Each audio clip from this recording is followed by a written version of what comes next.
In today's video, I'm going to teach you how to log in to the AWS Management Console in just 5 minutes.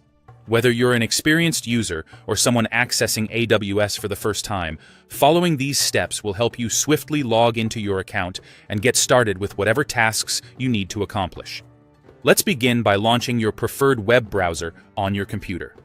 That could be Chrome, Firefox, Safari, or whichever application you typically use to access the internet. Now, in the browser's search bar, you can simply type AWS Management Console and press Enter. This should bring up the AWS Management Console's login page in the search results. Alternatively, if you prefer to skip the search and head directly to the page, you can enter https console.aws.amazon.com/ into the address bar. This link will take you straight to the login page. Once you arrive at the login screen, you'll be faced with a choice that is crucial to carrying out the login process correctly. You need to select whether you are logging in as a root user or an IAM user. If you're unsure which one applies to you, here's a quick explanation. A root user is the account owner who has unrestricted access to all of the AWS services and resources in your account. On the other hand, an IAM user is an identity and access management user who has been granted specific permissions set by the root user or an administrator.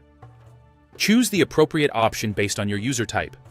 If you're logging in as a root user, simply enter the email address associated with your AWS account, followed by your password.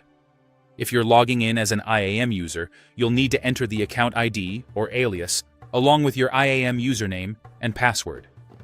This step is important to make sure you're accessing your account correctly. Once you're logged in, you'll be routed to the AWS Management Console. The console is your starting point for accessing all of AWS's features, from computing power to database services and beyond. It can seem a little overwhelming at first due to the sheer number of options available, but remember, you can always use the search bar at the top to quickly find the service you need. Additionally, AWS offers a range of tips and tutorials to help new users get acclimated.